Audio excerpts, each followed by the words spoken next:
The Battle of the Vistula River, also known as the Battle of Warsaw, was a Russian victory against the German Empire and Austria-Hungary on the Eastern Front during the First World War. Background: by mid-September 1914, the Russians were driving the Austro-Hungarian army deep into Galicia, threatening Krakow, and the Austro-Hungarian invasion of Serbia was floundering. The armies that the Russian commander Grand Duke Nicholas was assembling in Poland were still enlarging, including the arrival of crack troops from Siberia, freed by the Japanese declaration of war against Germany on the 23rd of August. Statewka intended for the forces assembled south of Warsaw, 500,000 men and 2,400 guns, to march west to invade the German industrial area of Upper Silesia, which was almost undefended.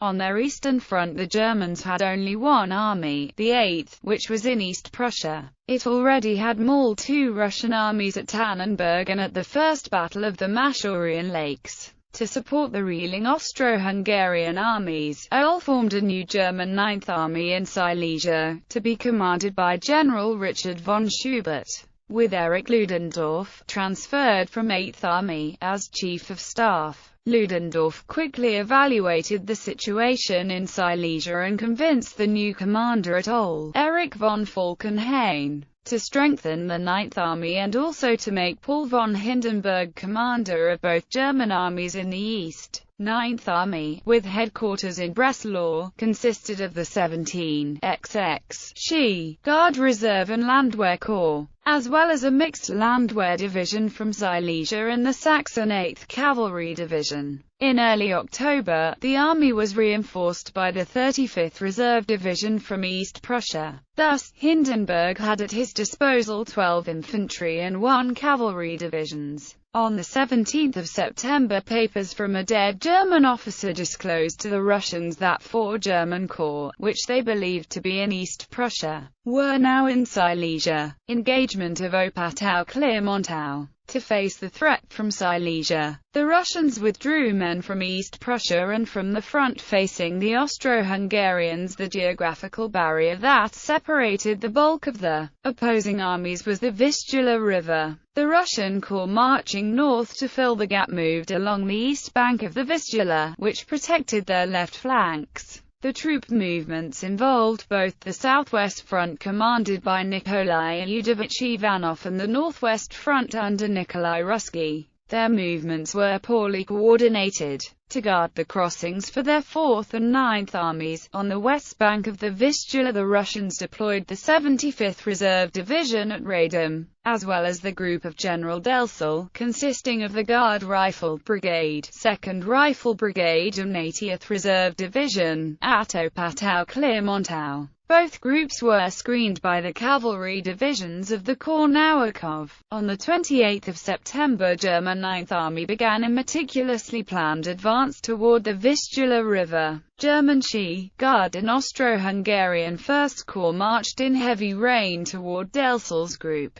Because German army wagons were too heavy for the woeful Polish roads, submerged in several feet of mud, they used light Polish carts hired along with their peasant drivers. As they advanced, they improved the roads and bridges so they could support heavy artillery and adjusted the rails to the narrow, European gauge. Explosives were cached at road and railway bridges so they could be destroyed if necessary. On the 3rd of October at Clermontow, the 3rd and 7th Austrian Cavalry Divisions engaged the Russian Guard Cavalry Brigade along with infantry from the 80th Reserve Division and drove them back. In response to the Austro-German threat, the Russian screen was ordered to fall back. Novikow's cavalry obeyed, but General Delcel believed that he could hold his position. The next day, his group was destroyed by the much superior enemy. The Central Powers captured 7,000 prisoners, only a few Russians escaped.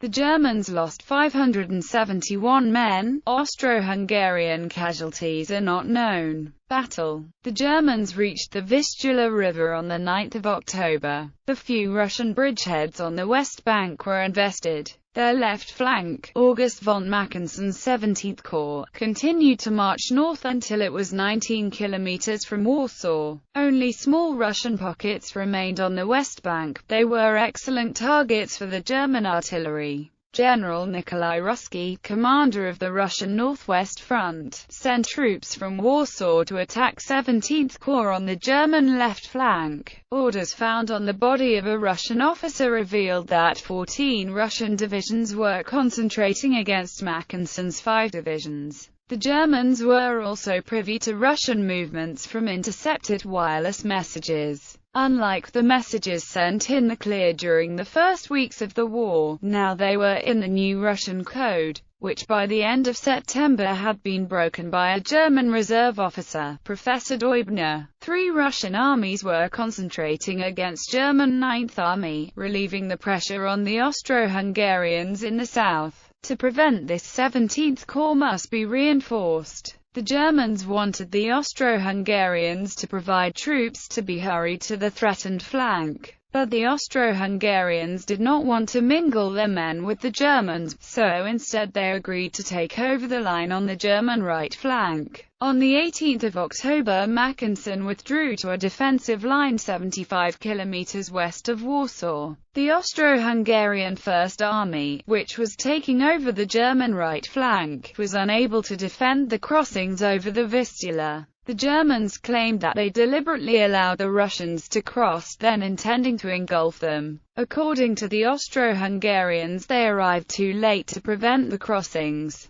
In any event, the Russians were able to bring enough men quickly over the river to force the Austro-Hungarians to retreat to a line 60 kilometers to the west. According to Max Hoffmann, the third-ranking member of 9th Army staff, they pulled back without alerting the nearby German units. They escaped only because they were warned by a German telephone operator. In fact, the Austro-Hungarians did properly inform their allies in this operation. The Austro-Hungarians lost 40,000 men. On the 27th of October, 9th Army was ordered to retreat back into Silesia. The explosive-packed bridges and railways were demolished. By the 30th of October the battle was over. Outcome: the Germans calculated that until extensive repairs were finished, the furthest the Russians could advance over the devastated countryside was 120 kilometers. So they would have some weeks' respite before the Russians could invade Silesia, but they had been forced back. They portrayed the withdrawal as a strategic maneuver, and had succeeded in blocking an enemy advance into Germany for weeks, while their army was trying to win on the Western Front. The retreat filled the Russian army with confidence in its strength to deal with Germany. Now Russian troops had beaten both Germans and the Austro-Hungarians, but they dissipated their advantage by indecision about their next move and confusion in their administrative arrangements. On the 1st of November, Colonel General Hindenburg was given command of all of the German forces in the east, while Mackensen took over 9th Army and Otto von Bülow led 8th Army. They returned to the offensive in the Battle of Lodz. Order of battle on the 1st of October 1914. Russian forces, Russian Northwestern Front. Commander-in-Chief, Nikolai Ruski, Pranarovskaya Group. Commander, Bobby Rev, Warsaw Fortifications 27. Corps Novogeorgiesk Fortress Garrison 6th Cavalry and Caucasus Cavalry Divisions. Guards Cossack Brigade, 1st Astrakhan Cossack Regiment. 2nd Army. Commander, Sergei Scheidman. End of Sept. Consisted of 1st Corps 23. Corps 2nd Army reinforcements. 2. Corps transferred October 3 from 1st Army I. Siberian Corps arrived in Warsaw September 27, October 1 from the interior. 2. Siberian Corps diverted to Warsaw from 10th Army, arrived October 8. 50th Infantry Division October 10 arrived in Warsaw from St. Petersburg IV. Corps mid-October, arrived in Warsaw from 1st Army VI. Siberian Corps late Sept. The divisions arrived in the Warsaw area from the interior and initially operated independently. By mid-October they were controlled by 6th Siberian Corps. Staff Units of Cavalry Corps Novikov mid-October arrived in Warsaw. 4th Army. Commander, Alexei Evert Grenadier Corps 3. Caucasus Corps 16. Corps of Vangorod Fortress Garrison Ural Cossack Division Cavalry Corps Novikov, October 8. 8th Cavalry Division and Turkestan Cossack Brigade attached to 5th Army, a rest of corps sent to Warsaw, arriving October 14.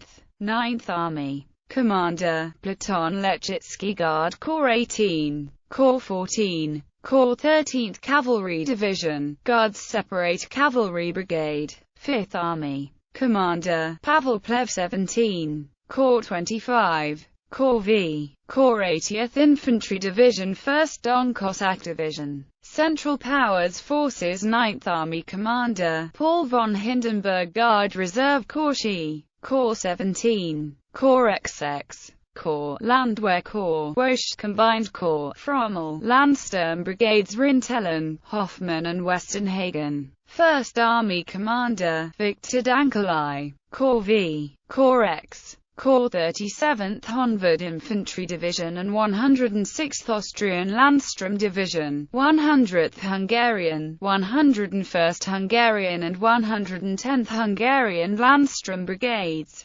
Cavalry Corps, Korda, reinforcements. Early October. 43rd Landwehr Division Cavalry Corps, Hauer, October 23rd. 11th Cavalry Division.